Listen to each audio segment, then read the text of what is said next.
Hey guys, and welcome back to my channel where I talk about using sertraline along with my condition of PPPD. So today I basically want to give you a short update of where I'm at. I think I'm into week 7 now of using sertraline.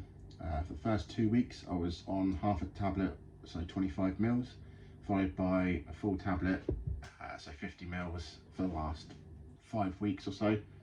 And I feel that it is making a change over time, but very little over time. It's definitely helped the depression. I'm not as feeling down. I've got a lot more energy. I'm excited about things, you know, looking forward to getting back to work and stuff like that, hopefully, and rather than feeling down. I mean, back in the day, you know, for the first 2 months of having PPPD, I was having panic attacks, anxiety attacks, you know, thinking you're gonna die. And there were moments, you know, you kind of, when your body's doing this and you've seen like 15 different doctors and been to like 4 or 5 different hospitals, had MRI scans and all that, and everyone's saying, you know, it's come back fine, you know, you're fine, you know, but your body's reacting this way and you can't control that. It's pretty scary. And you know, there was, I'll put my hands up, there was a moment I thought I probably would be better off not being here. You know, you overcome that, and you know there is a way out, and I feel that I'm on board with that now. I think,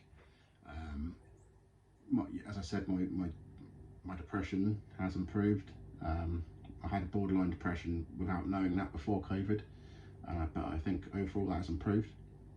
And anxiety comes and goes, but I think over time, I think it has reduced a fair amount. I may have to go up another one to 75. I don't know. I've got another doctor's appointment soon, so we'll see where I'm at there. That leads me on to a question from Judy Gillespie, one of my followers. So hi Judy, thanks for your question. If anyone has any questions or wants any advice, just drop them in the comments below and I'll do my best to answer them. Or if not, I'll see if I can get some advice from elsewhere. So Julie asked me, is sertraline reducing feelings of dizziness and off balance? Dizziness, I think the answer is yes and no, but I want to be positive and say yes. The dizziness overall I think has improved slightly. It's very small baby steps, but I think overall, yeah, it's gradually getting there. But again, I feel like I'm not at the full force of 50 mils in me yet of sertraline. I think, you know, it takes 8 to 12 weeks. So I think I've got a while left really for that to happen, and obviously I'll increase it and see if that helps, if the doctor advises that.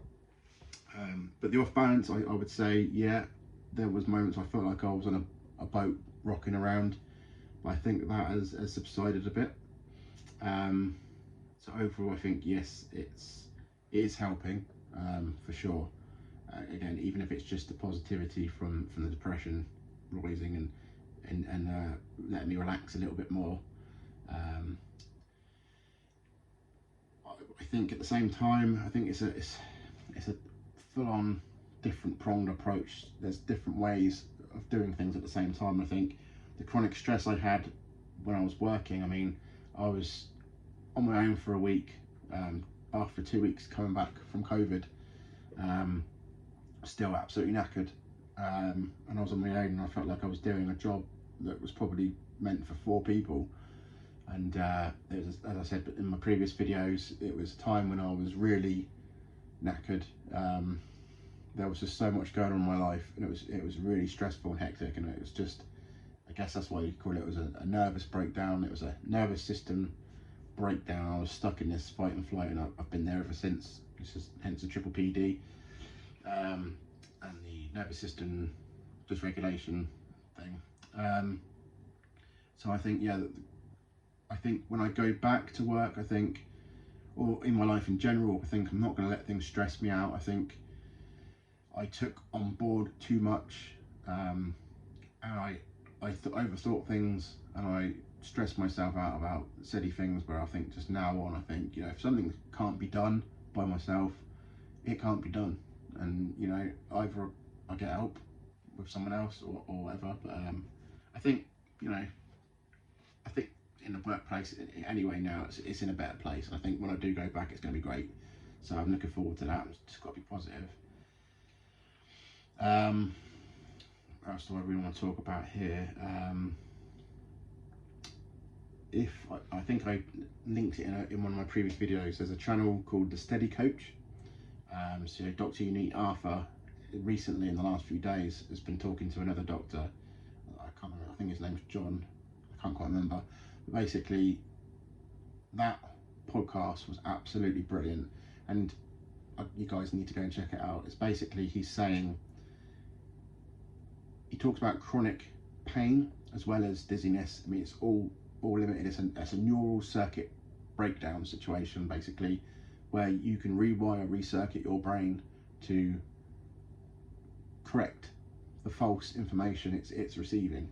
So with obviously the dizziness, you know, I got stuck in that situation where my body was under attack, or felt like it was under attack, from the vertigo or whatever I was having, and it keeps repeating. So it's like you can't stand up because you were going to faint. So it sort of takes away that. But yeah, he basically talks about it's just not that complicated, and he basically says things like, if you were to worry about your symptoms and Google things one day, and then the next day you're like, oh, I'm relaxed, let me relax, let me do meditation, let me do breath work, and then the next day you wake up, you feel really bad again, you're like, oh, I have to Google this, you're gonna have to see that. Or you go on some of the boards on Facebook, some of the helpful sites, and you read other people going, oh, I can't deal with this anymore. Your brain will always listen to the negative thoughts, and it will go, I need to keep you safe, so don't do that. So if you start, he basically says, just live your life. When you need to calm your system down, when you go into overload or freak out mode, just take that time out and breathe. Do your parasympathetic breathing. Just show your body, show your nervous system, show your brain that you are fine. And eventually, if you did that every day, exposed yourself to situations where you would get dizzy, but you show your brain that you are okay, eventually you'll go, oh, okay, you know, it's okay. He seems okay here. Let's dial those symptoms down, because he's got this under control. So yeah, it's a really good few words there from him and Unique. The work they do for this community is fantastic. So thanks guys. Totally, if you're not following them already, go and follow them. I think Unique Arthur, the Steady Coach, has got a free course for you to follow, which I've done as well, and it's fantastic. So get on there. But also, talking about YouTube channels, I've started following another channel from D Cutmore. It's DEE Cutmore. So check that out on YouTube. She is also taking sertraline and has PPPD. I think she did microdoses to start with, so it's a bit different to mine. But she's out and about, and she's fighting it, and you know, good on you, D. And hopefully she's making a recovery as well. So that's all pretty much all I've got for you today, guys. Fingers crossed next week things will be a bit better. Just briefly, I want to touch on the fact that I've been a bit rough for the last week. I thought I had a really bad cold, but it had similarities to COVID again. So my whole family went down with this cold, and it's, you know, the similarities to COVID. So it could be COVID, but it's not anything near as bad as last time. So fingers crossed, guys. I'll have more news for you soon, and I'll get back to you next week with another update. But keep on fighting it. You'll get there.